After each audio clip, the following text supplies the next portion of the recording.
السلام علیکم۔ اپنا سماج چینل سے شمع ابرار آپ سے مخاطب ہے۔ آج بہت ہی اہم گفتگو آپ سے کرنا چاہوں گا۔ ایک انتہائی اہم موضوع ہے جو آپ کے لیے اور آپ کے آنے والی نسلوں کی بقا کے لیے بہت ضروری ہے۔ اس سے پہلے کہ میں اپنے گفتگو کا آغاز کروں، آپ سے درخواست کروں گا کہ آپ اس چینل کو سبسکرائب کرنے کے ساتھ ساتھ بیل آئیکن کو کلک کریں اور ساتھ ساتھ اپنے کمنٹس سے ہمیں ضرور آگاہ کریں۔ محترم ناظرین، آج صوبہ سندھ پھر سیاسی تناؤ کا شکار ہو رہا ہے۔ آج صوبہ سندھ پھر سیاسی بے چینی کا شکار ہو رہا ہے۔ آج صوبہ سندھ پھر مختلف قسم کے انتشار کا شکار ہو رہا ہے، اور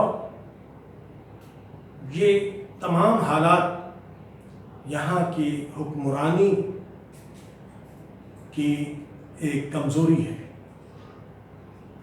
جب حکمران عدل انصاف کے ساتھ کام نہیں کریں گے، جب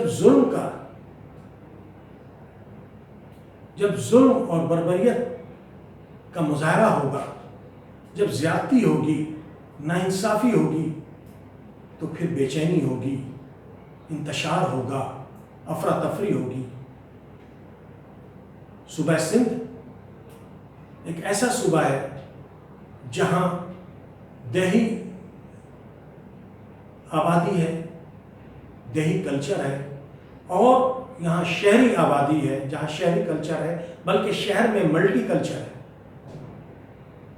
اگر کوئی یہ سمجھتا ہے کہ شہر کو گاؤں گوٹھوں کی طرح ڈیل کرے، یا شہر کو گاؤں گوٹھوں کا کلچر شہر پہ مسلط کر دے، تو یہ غیر فطری اور غیر منطقی عمل ہوگا۔ اس سے انتشار میں مزید اضافہ ہوگا، اور جو ہم آہنگی کی فضا ہے اور زیادہ متاثر ہوگا۔ معزز ناظرین، سندھ کے شہری علاقے آج بلبلا رہے ہیں۔ شہری علاقوں کا معاشی قتل عام جاری ہے، شہری علاقوں کے تعلیمی قتل بھی جاری ہے، شہری علاقوں کو پیچھے دھکیلا جا رہا ہے۔ ایسا آپ خود سمجھ سکتے ہیں کہ دانستہ ہو رہا ہے، نادانستگی میں ہو رہا ہے۔ میں نہیں سمجھتا ہوں کہ نادانستگی میں ایسا ہوگا، چونکہ جو لوگ مسند اقتدار پہ ہیں، جو لوگ حکمراں بنے ہوئے ہیں، وہ اتنے نادان نہیں ہیں۔ ان پہ کچھ لوگ الزام بھی لگاتے ہیں نسل پرستی کا، لسانیت کا، لیکن میں کہتا ہوں کہ ایسا نہیں ہونا چاہیے۔ ہم سندھ میں رہتے ہیں، مختلف بولیاں بولتے ہیں، مختلف زبان بولنے والے رہتے ہیں۔ شہری علاقوں میں اکثریت اردو زبان بولنے والوں کی، مگر شہری علاقوں میں ایک بڑی تعداد پشتون بولنے والے بھی ہیں، پنجابی بولنے والے ہیں، بلوچ، بنگالی، سرائکی بولنے والے بھی ہیں۔ ان سب کی خوشیاں ایک جیسی ہیں، سب کے دکھ ایک جیسے ہیں، سب کے مسائل ایک جیسے ہیں۔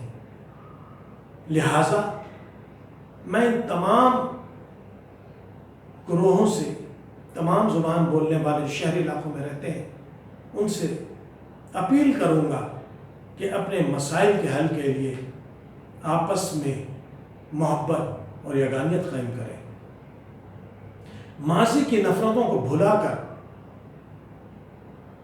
ایک ہو جائیں، ایک سوشل کانٹریکٹ کے تحت اپنے جو مسائل ہیں اس کے حل کے لیے قدم بڑھائیں۔ یاد رکھیں کہ وہ لوگ جو دیہی علاقوں سے منتخب ہو کر کے شہروں میں آ کر کے حکومت کر رہے ہیں، ٹھیک ہے، وہ حکومت کریں، لیکن وہ شہروں کو کچھ دے نہیں رہے ہیں۔ یہ شہر، اگر ہم کراچی کی بات کرتے ہیں، 65% ریونیو دیتا ہے، مگر اس شہر پہ کون کتنا لگا رہا ہے؟ اس شہر کی ترقی میں یہاں کے وسائل کو کیوں نہیں استعمال کیا جا رہا؟ اس شہر میں آج روز بروز مسائل کے انبار لگ رہے ہیں، اور اس کے ساتھ جو سب سے بڑی زیادتی، بنیادی زیادتی، سب سے بڑی زیادتی، اس پہ آپ نے غور کرنا ہے، وہ ہے جانبدارانہ مردم شماری، غیر منصفانہ مردم شماری، پاپولیشن کو غلط بتانا. اور یہ آج سے نہیں ہے، 1971 سے یہ سلسلہ جاری ہے، اور ہر 10 سال بعد جب مردم شماری ہوتی ہے کراچی کی آبادی کو گھٹا کے بتایا جاتا ہے. کیوں ایسا کیوں ہو رہا ہے؟ کون سے فیکٹر ہیں یا کون سا خوف ہے شہری علاقوں سے؟ ہاں، ایک خوف ہے کہ شہری علاقوں کی اگر آبادی پراپر بتائی جائے اور صحیح مردم شماری کرائی جائے تو یہاں کی آبادی دیہی علاقے کی آبادی سے کسی طور کم نہیں ہے. تو پھر شہری علاقوں کی اسمبلیوں کی جو نشستیں ہیں اس میں اضافہ ہوگا اور شہری علاقوں سے مؤثر نمائندگی ہوگی. یہ سازش ہے، یہ مسلسل اس شہر کے ساتھ، بلکہ 2017 میں جو مردم شماری ہوئی ہے 1,49,000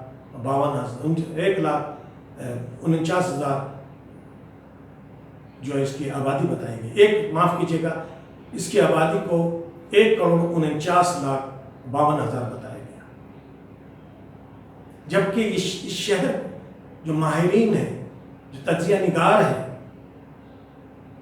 اور جو دانشور حضرات ہیں، جو نگاہ دوربینی رکھتے ہیں، جو شہر کے حالات کو سمجھتے ہیں، جو شہر کے ڈائنمکس کو سمجھتے ہیں، چاہے وہ کسی بھی طبقے سے تعلق رکھتے ہیں، وہ اس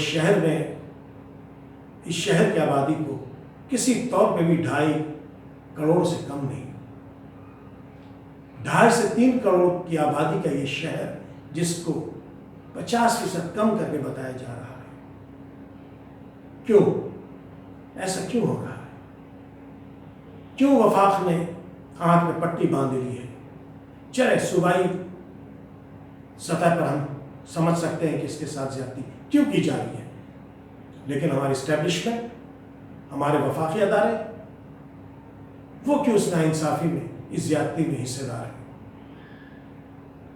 میں ان سے درخواست کروں گا کہ اس طرح 9 غیر جانبدارانہ مردم شماری کرا کے کراچی کی نشستوں، اسمبلیوں کے نشستوں میں اضافہ کیا جائے، تاکہ شہروں کی مؤثر نمائندگی ہو، تاکہ یہاں کے مسائل کے حل میں پیش رفت ہو سکے.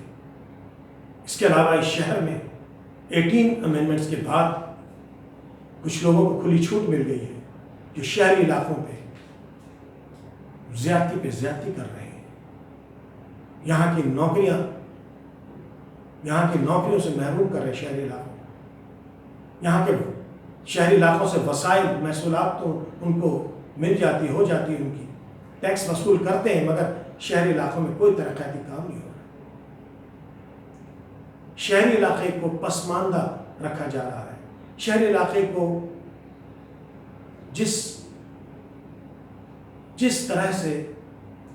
طرح سے پیچھے دھکیلا جا رہا ہے، اس کی کوئی مثال نہیں ملتی ہے.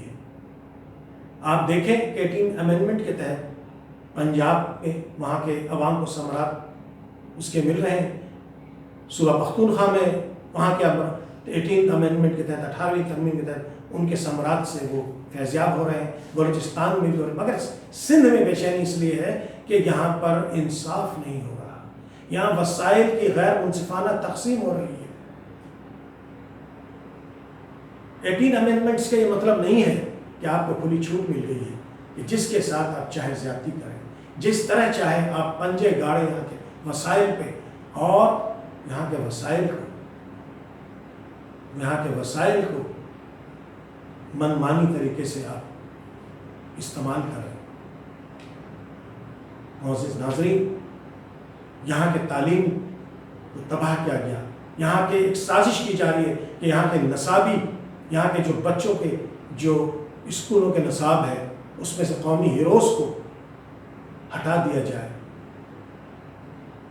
یہاں کے نصاب میں تبدیلی کر کے اور ایسی کہانیاں یا ایسی من گھڑت تاریخ کو شامل کرنے کی کوشش کی جا رہی ہے۔ 18 امینڈمنٹس میں 18ویں ترمیم میں جہاں صوبوں کو پروونشل اٹانومی دی گئی ہے، صوبائی خود مختاری دی گئی ہے، وہاں پر وفاق کو چاہیے تھا کہ اس کو ایک چیک اینڈ بیلنس کا سسٹم بھی رکھتے، مانیٹرنگ کرتے، اور جو قومی ہیروز ہیں، جو نصاب میں قومی ہیروز کو چاروں صوبے کے نصاب میں اس کو لازمی اس کا حصہ بناتے، قومی یکجہتی کے لیے قومی ہیروز کے مضامین شامل سب جگہ ایک جیسا نصاب رکھتے۔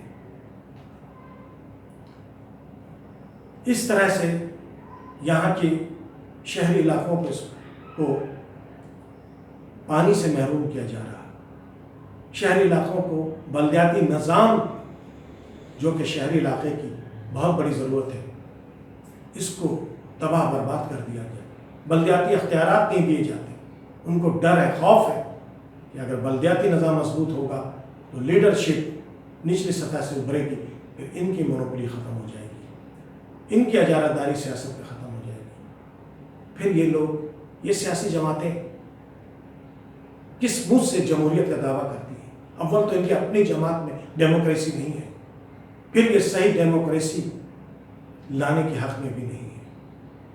ڈیموکریسی کے نام پر یہ ڈکٹیٹرشپ قائم کرتے ہیں اپنی جماعت میں بھی، اور یہ ڈکٹیٹرشپ قائم کرنا چاہتے ہیں حکومتی سطح پر۔ معزز ناظرین، اس پیغام کے ذریعے میں آپ کو دعوت دیتا ہوں، فکر کی دعوت دیتا ہوں۔ آپ سوچیں آپ کے اصل مسائل کیا ہیں، آپ کے اصل مسائل کا حل کیا ہے؟ حل یہی ہے کہ ایک سوشل کانٹریکٹ آپ کریں، تمام قومیتیں، تمام یہاں جو زبان بولنے والے ہیں وہ آپس میں مل جائیں، مل کے افہام و تفہیم قائم کریں، نفرتوں کی دیواروں کو جو سازش کے تحت کھینچ دی گئی تھی ان دیواروں کو گرا دیں، محبت کی فصیل قائم کریں، محبتیں بانٹیں، افہام و تفہیم قائم کریں آپس میں، اور ایک ایسی انڈرسٹینڈنگ آپس میں قائم کریں، ایک ایسی آواز اپنی بنائیں کہ شہری حقوق حاصل ہو سکے۔ اگر یہاں پر وسائل ملیں گے شہر کو، اگر شہر میں سیٹوں میں اضافہ ہوگا اسمبلیوں کے، تو یہاں بولنے والے کوئی بھی کوئی زبان بولتے ہیں، اس کے ثمرات سے سب فیضیاب ہوں گے۔ یہاں رہنے والے پشتون، پنجابی، بنگالی، اردو بولنے والے سب کو فائدہ ہوگا، سب کے بچوں کو اچھی تعلیم ملے گی، سب کی نسلوں کی بقا ہوگی، سب کی نسلیں امن و چین کی زندگی گزاریں گی۔ لیکن اس کا قطعی ہرگز یہ مقصد نہیں کہ ہم نفرتوں کو پروان چڑھائیں، نہیں۔ سندھ میں رہنے والا خواہ وہ دیہی ہو یا شہری ہو، اس صوبے کے باشندے ہیں، ان میں آپس میں اس زمین کے نسبت سے رشتہ ہے، نفرت نہیں ہونی چاہیے، دیہی اور شہری میں محبت ہونی چاہیے، لیکن حقوق کے حصول کے لیے شہری علاقوں کے رہنے والوں کو انڈرسٹینڈنگ بنانی پڑے گی، جیو اور جینے دو کے اصول پہ آپ کو اپنی انڈرسٹینڈنگ بنانی ہوگی، اور کوشش کریں کہ زیادہ سے زیادہ اس پیغام کو لوگوں تک پہنچائیں، شیئر کریں، تاکہ لوگوں کی سوچ ڈیولپ ہو۔ ہمارے لوگوں کی سوچ اب بھی